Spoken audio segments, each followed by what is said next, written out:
வணக்கம் நண்பர்களே.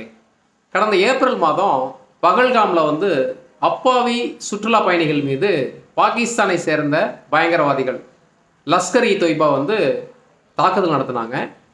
அதில் கிட்டத்தட்ட 28 பேர் இறந்தாங்க. அந்த பயங்கரவாதிகளை நமது இந்திய இராணுவம் சுட்டு கொண்டிருக்கிறது.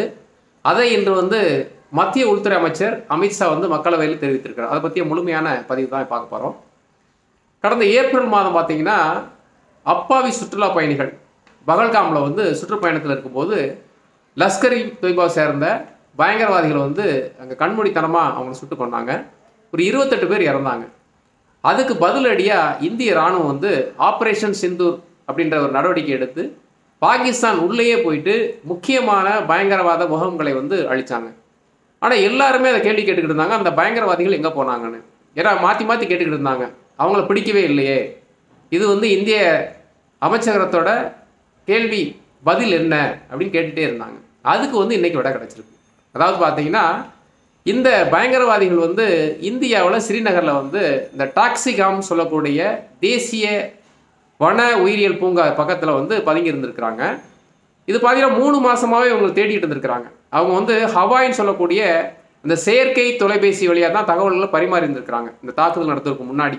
அதுக்கப்புறம் அதில் ஒரு இன்ஃபர்மேஷனுமே வரல. இருந்தாலும் இவங்க விடாமல் இந்திய புலனாய்வு அதை கண்காணிச்சிட்டே இருக்கும்போது 2 நாளைக்கு முன்னாடி ஒரு சிக்னல் கிடச்சிருக்கு.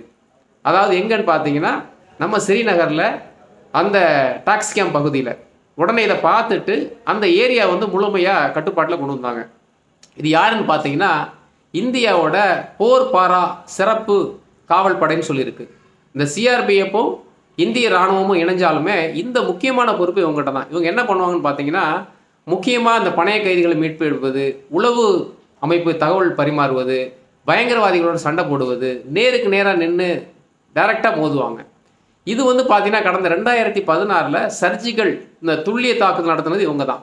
ஸோ அப்படிப்பட்ட இந்த அமைப்பு என்ன பண்ணியிருக்கிறாங்கன்னா அந்த பகுதியை கட்டுப்பாட்டில் கொண்டு வந்திருக்காங்க. ஒரு இந்திய வீரர் போயிட்டு பார்த்துருக்கு, அந்த பயங்கரவாதி அடையாளம் கண்டுபிடிச்சிட்டார். உடனே என்ன பண்ணியிருக்காங்க, இன்னொரு இராணுவம் சேர்ந்து 3 பேருமே சுட்டு கொண்டிருக்காங்க.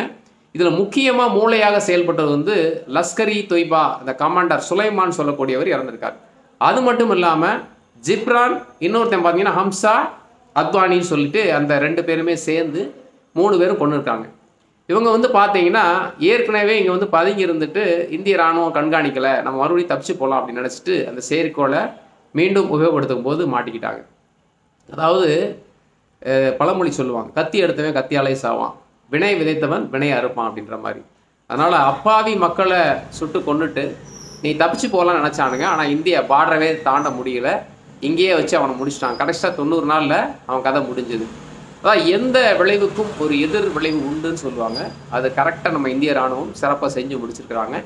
ஸோ இந்திய இராணுவத்துக்கு நம்முடைய பாராட்டுக்கள். ஏன்னா எப்போ வேணால் தாக்குதல் நடத்திட்டு தப்பிச்சு போகலான்னு நினைக்கிறவங்களுக்கு முடிவு மரணம் தான் அப்படின்னு இருந்தால் தான் இன்னொரு முறை இந்த மாதிரி தாக்குதலுக்கு முயற்சி பண்ண மாட்டாங்க.